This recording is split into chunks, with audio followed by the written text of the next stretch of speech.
12월 29일 화요일 큐티. 어느 때까지니까. 시편 13편 1절로 6절. 요약. 다윗은 하나님이 들으시지 않는 것 같은 끝없는 고난을 탄식하며 기도합니다. 하나님께 다시금 응답을 간구합니다. 구원해 주실 하나님을 확신하며 주님을 찬양합니다. 질문. 나는 모든 한탄과 탄식을 하나님 앞에서 하고 있는가? 내가 하나님 앞에 가지고 나가야 할 것은 무엇인가?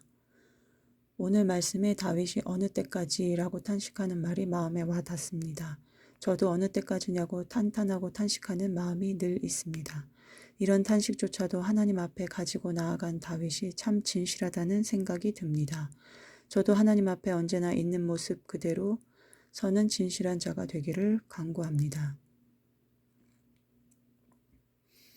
요즘 코로나가 심각해져서 아이들 학교 수업은 하지 않지만 하루 1시간 하는 기초학력 보충 수업은 합니다. 그래서 잠깐 학교에 갔다 오는데 어제 큰딸이 학교에 간 후 보충 수업 선생님께서 전화가 왔습니다. 체온을 재니 38도까지 나오니 보건실에 보내겠다고 하셨습니다. 그리고 잠시 뒤 담임 선생님이 전화를 하셔서 딸이 기침을 하고 두통이 있다고 하니 선별진료소를 오시라고 하시는 것이었습니다. 언젠가도 딸이 두통이 있다고 해서 집에 데리고 온 적이 있었는데 두 번째가 되니 선별진료소를 가라고 하시는구나 생각하였습니다. 담임 선생님은 보건소 선생님이 주시는 지침에 따라 선별진료소에 다녀오시라고 하셨습니다. 그런데 딸이 집에 와서는 선생님이 코로나 검사까지는 안 받아도 된대 하시는 것이었습니다. 그러면서 보건소 선생님이 주신 안내문을 주머니에 구겨 넣은 채 보여주지 않았습니다. 그래서 제가 주머니에서 꺼내보니 선별진료소 전화번호에 줄이 쳐져 있고 갔다 오라고 써 있었습니다. 그래서 가야 한다고 하니 딸이 강한 어조로 안 가도 된다고 고집을 부렸습니다. 저는 공부를 싫어하고 학교를 싫어하는 딸이 자신의 몸 상태를 과장해서 표현했을 수 있겠다는 생각이 들었습니다. 좀 아프다고 표현해서 집에 온 것까지는 좋았는데 검사 받으러 가기는 싫고 그런 것 같았습니다.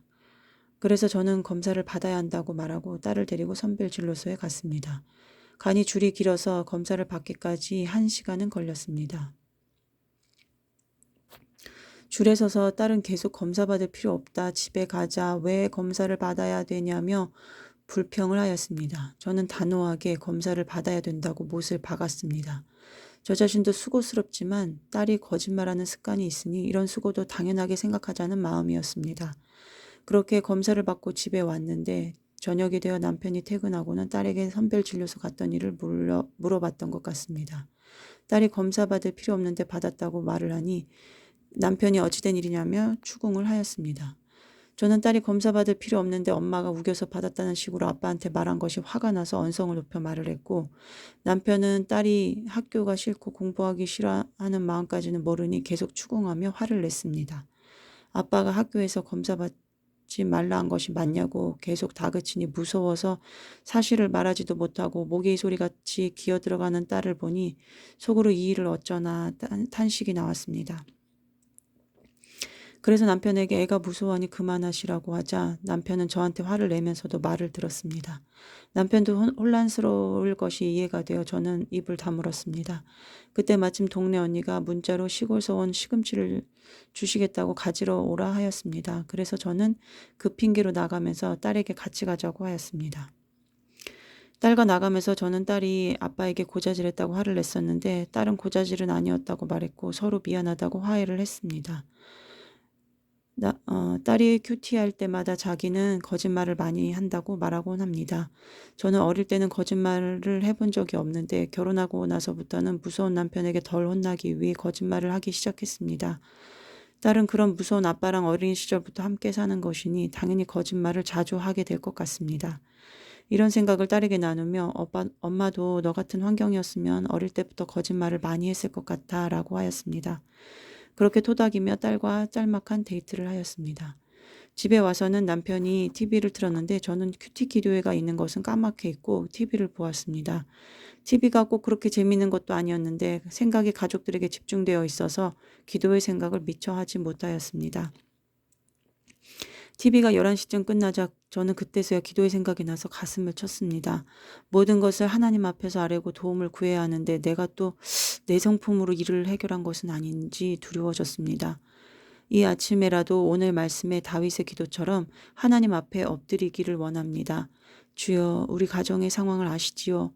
주님, 아이들이 아빠를 무서워만 하기보다 각자 자기 죄를 보고 순종하며 갈 수 있게 은혜를 베풀어 주세요. 구원의 사건이 되어 말씀이 들리게 해주세요. 엄마인 제가 먼저 십자가의 길을 가는 모습을 보일 수 있게 은혜 베풀어 주세요. 주님, 저는 연약하여 할 수 없으니 주님이 도와주세요. 오늘도 주님의 구원을 기뻐하는 날이 될 줄 믿습니다. 주님의 영광과 찬양을 받으시옵소서. 주 예수 그리스도의 이름으로 기도합니다. 아멘. 적용, 급성 백혈병으로 위독하신 큰아빠를 위해 기도하겠습니다. 아이들과 아침에 큐티하겠습니다. 남편이 퇴근해서 오시면 오늘 회사 어떠셨어요? 라고 꼭 묻겠습니다.